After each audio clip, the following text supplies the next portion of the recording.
Good morning! Nandito ko ngayon sa Tokyo. Katatapos lang ng trabaho ko kaninang 6 PM at pagka-out ko nga, dumiretso agad ako para bumiyahe. Meron kasi akong pupuntahang party ngayon. Actually, nag-umpisa na nga. 2 oras pa kasi yung biyahe ko bago makarating dun at talagang hahabol lang ako. Nandito na nga ako sa Maihama Station, sa mismong Disneyland, pero hindi tayo dun pupunta. Malapit nga lang. Nag-CR muna ako bago sumakay ng taxi. Sa Hilton Tokyo Bay nga pala ako pupunta. Isang 4-star na hotel dito. Ayan nga't nadaanan ko na yung Disneyland. Mga ilang minuto pa nakarating na ako dito sa hotel. Bumaba na ako kaagad kung nasaan yung event. Halos kalahating oras na nga lang yung meron ako at malapit na nga matapos. Ang pinuntahan ko ngayon, ang A-Beauty Pool Party. Sinalubong ako ni Ma'am Jo at ni Soy Chris. Kung parati na kayong nanonood sa akin, alam niyo malapit talaga sa akin ang A-Beauty. Ito yung aesthetic clinic kung saan ako laging nagpupunta. Kaya kahit galing ako sa trabaho, talagang sinikap kong maka-attend. Sabi nga ni Doc Ann ay marami din daw nagpunta rito na gusto kong makita. At syempre, hindi ko rin talaga papalampasin yung ganitong kagarbong event. Pagdating ko nga ay nagkakasiyahan ng lahat. Andito rin yung ibang mga vloggers dito sa Japan. Sobrang konti na nga lang na natitira kong oras, kaya inuna ko na muna mag-video. Pagkatapos nun ay nakipagkilala ko sa mga bisita. At syempre, hindi mawawala si Doc Ann. Talaga namang sobrang sexy. Ang ganda-ganda niya ngayong gabi. At nandito rin pala yung bunso nila Doc Ann at Senseirio. Naabutan ko siyang gising ngayon. Sobrang cute nitong batang to. Napakarami din palang umattend dito. May mga models, mga athletes, at pati na rin regular clients ng A-Beauty. Kung natatandaan niyo pa si Kuya R, heto siya ngayon. Bonggang-bongga sa dress niya. Nagsimula na nga rin ako mahatak para mag-picture. Marami din kasing umattend dito mga photographers. Pagkatapos nun, tumakbo muna ako saglit para kumuha ng pagkain. Alam niyo naman, galing pa ako ng duty.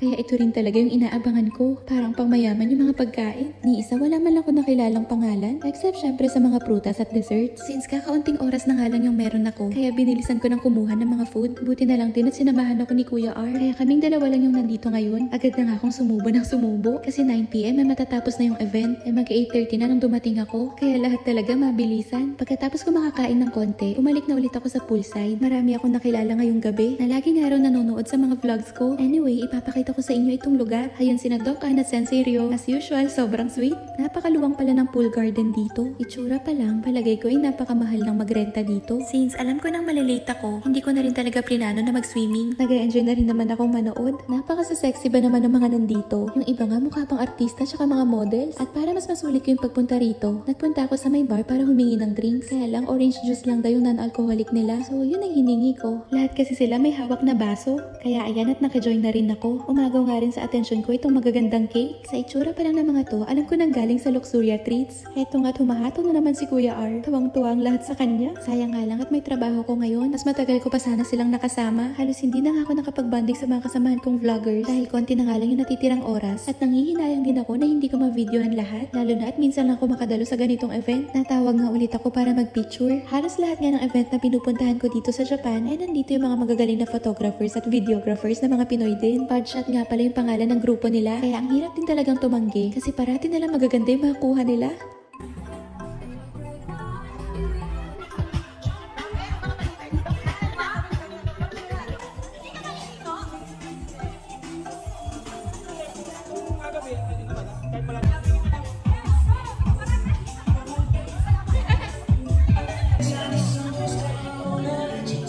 Habang nagpapahinga ako sandali dito sa gilid, nagulat ako nung tinalhan ako ng pagkain ni Riri. Sobrang na-appreciate ko talaga to. Babalik nga sana ako kanina para kumain pa. Kaya lang hindi ko na nagawa sa sobrang kabisihan. Buti na lang talaga at naalala niya akong dalhan. Pasado 9:00 na nga ngayon, kaya lahat na ay umahon sa pool. At bago umalis, nahiritan pa nga ulit ako mag-photoshoot. Kaya dito na ako sa gilid ng pool umaura. Ay sobrang dami nga nila dyan at hindi ko na alam kung saan ako titingin. Nakakatuwa lang din na sobrang supportive din nila. Yung mga photos ko nga noon sa A-Beauty Gala, sila din yung kumuha. Pagkatapos noon, isa-isa na nga rin umalis yung mga bisita. Hiniram ko nga muna itong si Ken. Tuwang-tuwa talaga ako sa batang to. Napakabait at hindi man lang umiiyak. Since malayo pa nga yung lugar ko, inoferan ako ni Doc Ann na dito na lang magstay sa hotel. Kaya pagkatapos na rin dumiretso na rin ako sa room. Napakalaki pala nitong hotel at sobrang ganda. Katabing-katabi lang to ng Disneyland. Papasok na ako nito sa room. Ay ang laki pala. 2 pa yung kama. Mag-aalas 10 na nga din to ng gabi. Grabe, ngayon ko lang naramdaman yung pagod. Excited na nga ako makapagpahinga dito sa malambot na kama. Dumiretso na nga rin ako sa CR. Alam niyo naman, kapag ganitong nag-stay ako sa hotel, hindi pwedeng hindi hindi ako gumamit ng bathtub. Gusto ko talaga ng oforo. Kaya sabi ko kapag nagkabahay kami, gusto ko rin may bathtub. Nakaka-relax kaya magbabad. Buti na lang din at nagdala ko ng body scrub. Ito yung ginagamit kong pangbabad sa katawan. Yung apricot icing scrub ng JRK Dream. Nakikita nyo na nga to sa mga dati ko pang videos. Gusto ko yung amoy. At syempre, yung resulta ng paggamit nito. Napakalaki din pala nitong bathtub. Na-stretch ko yung legs ko. Kaya talagang nagtagal ako dito. Lalo na nga at nagbababad ako nitong apricot scrub sa katawan. Nakakapagpa-whiten to ng mga dark areas. Tapos yung effect talaga pagkatapos maligo, sobrang smooth ng skin. Na-relax talaga ako pagkaahon ko. At ready na nga ako magpahinga. Pero bago yun, syempre hindi ko kakalimutan mag-skincare. Karamihan na mga gamit ko sa muka, binili ko sa JRK Dream. Tulad nitong clarifying toner at yung propolis plus vitamin C na serum nila. Paubos na nga na naman yung mga laman nito. Ginagamit ko kasi siya umaga tsaka gabi. And lastly,